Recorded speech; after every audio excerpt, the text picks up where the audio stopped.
Hello. First of all, pardon my wrinkled casual t-shirt. It's late. It's 4:20 in the morning.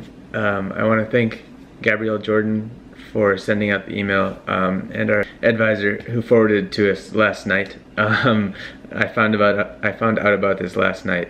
So within 24 hours, I made the team more official and submitted my application by midnight CST. Hopefully it was on time. I know your guys' time is valuable, so I typed stuff out and I'm just literally going to read from it. Stick to the script because I need to go to sleep. So you came here, you clicked on this link because you wanted to listen to me talk about why I believe that we should be selected. Well, here it is. It's a combination of the idea, the timing, and the team. If you watch the TED Talk I listed in the description of the previous video about why startups succeed, they say most of it comes to timing. Well, of course I can't say whether or not this is the best timing, but it seems the timing is right. The team, I have 3 of the most unique, brightest, most passionate people close to my age that I know prepared to be on this team. I'm insanely bewildered by how they managed to come together. Literally, like, for some of them in the last moment. I didn't intentionally stitch this team together to be the people that I respect the most and would want the most on my team. It just kind of happened. Maybe I instinctively reached out to the people I wanted the most, but I also considered who might be free this summer, and it was just weird. Like, I literally assembled the best team on accident, kind of.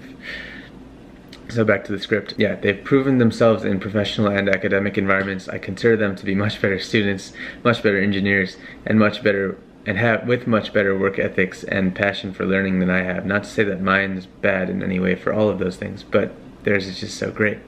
I admire each of them, and I'm blessed that they're so humble and passionate that they're willing to work with me.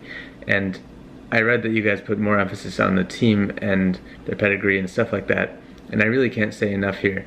I'm going to talk about Stanford in a bit, but beyond pedigree, these are just really great people, and the more I think about it, I'm just so lucky to have them in my life. Sorry for the seeming tangent, but really, most people would feel lucky to have any one of these people on a team, and I've got 3 of them, and I've literally got 3 of the 5 or 6 people that I respect and would want on a team the most in my life on my team, and the next one out of the 2 is also close with me in the loop. So I've got good people working on this.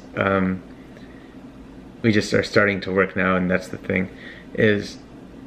Anyway, sorry, I just realized how many phenomenal people I know. But anyway, their work ethic outdoes mine in many ways, and all of them are better engineers than me in many rights. Not because I'm bad, because they're so good.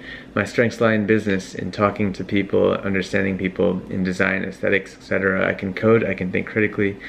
My strengths lie in leadership and communication and not giving up and grit. Those are big for me. It's literally like, it's late and I'm up and sick. Tenacity, empathy, understanding things deeply. If I care about things and they're relevant, I will not sleep, will not get out of my chair for hours and hours and hours and hours, and will not eat. And it's a strength and it's a weakness. I'm really design centric. I care a lot about the customer. I'm really picky and OCD myself, so I design that way too. Now we talked about the timing, we talked about the team, now the idea. Most people would want to talk about why it's a good idea and why it's a good idea to accept me and us in the team. Here's why it wouldn't be. The biggest reason that I wouldn't accept me into the program is because I haven't figured certain key things out yet. Though if I sat down and thought about it for a while, I could give you a better answer. I personally don't know the special sauce that makes this a business that can't be replicated. I don't know. In my head, it's UI UX, geolocation, first mover advantage of sorts. It's just execution for me. But though I have seen aspects of this idea on web browsers, which kind of validates that there's a market for it. We'll talk about market size in a bit too, but I don't know what our key value proposition is, and that's could be an issue for you guys. I know there's elements of Craigslist, Instagram, Facebook, Upwork, Gigster, Gigmasters, GigSalad, Tinder, LinkedIn that I like, and there's elements of either the applications themselves or their mission that I am chasing, but I haven't really figured everything out yet. I don't know how it makes money if it's not going to be in-app advertising, although I know the ways that it could, and there's probably more than I know. But I also don't know how Pinterest makes money, so I should look that up. I don't know if it's important to you guys, but obviously it probably is. But anyway, if you guys only accept people who fully know their business model and everything, I get it. We're not there yet, 100%. Apart from that, I explained in my previous video the idea, and I would be careful dismissing it. Every genuine musician and artist that I talk to loves the idea and instantly understands it.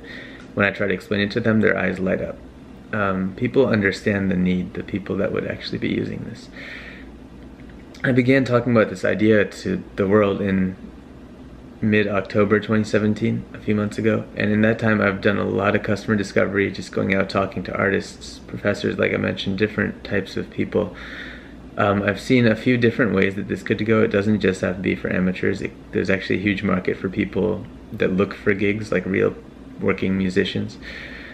But I chose to focus on the other side. Where I'm at, Jed Taylor, the Associate Director of the Technology Entrepreneurship Center on campus, has loaned me his copy of the Startup Owner's Manual by Steve Blank. I have to read that, so I'm going to do that. Although I really just want to start doing. But on that note, I'm kind of surprised that you guys didn't ask for resumes. I noticed you guys seem to accept a lot of Stanford guys, so if this helps my application, I spent a summer at Stanford in high school. So yeah, that was cool. Tom Kosnick was my professor in technology entrepreneurship, and I don't remember for CS 106A, but yeah, I was at Stanford. Love the place. On the note of Stanford, I talked to Professor Ranjita Kumar about, she went to Stanford for, I think, undergrad and master's. She co-founded, I think, Apropos. She was working in Silicon Valley for a few years, and she had market size concerns with my application because she didn't really know too much about the music industry, which she told me. But then just today I talked to a professor, a viola professor at the university, and he told me the opposite thing. He said, my market is just unlimited because everyone does music and artsy things and has hobbies and stuff like that, and it's just interesting to see that. And he was the one who told me about contractors that this might help and gigging musicians and stuff like that. He told me about the other side of things, which I hadn't seen. And then just today I talked to Brian Lilly, who's a professor here, adjunct professor, running 2 businesses on the side, and he said he doesn't believe in the market size stuff. Small ideas are the best one. Obviously these are all taken with a grain of salt, but anyway, just thoughts. I'm uncertain whether I'm in this for a buyout or anything else. I don't know if it can make money. I hope it can, and I'm determined to find a way that it can. I'm certain though that I'm in it because I want to help people and help myself with the problem that I had, and that's it. I want to make this for people because I think it'll help them, and I think it could be huge. And honestly, there's no point making it if I don't make it huge, because then it's not that effective, you know, which is one of the issues. But honestly, it does have elements of the competitors in some type of way. But I personally, as a consumer, I know I would rather use the product, the vision that I have in my head, rather than use Gigmasters or GigSalad or Facebook, Instagram, Craigslist, even Upwork in most of the situations. Yeah, that's all I really had to say. The team, it's all about the team. Our team is pretty insane. I'm excited. But yeah, thank you guys for watching. I look forward to talking to you guys in the future. If not, that's cool too. I'm still gonna work on this anyway. I'm gonna go to sleep soon. Best of luck to you guys with your decisions. If subscribe to my YouTube channel, I guess. And thanks for listening.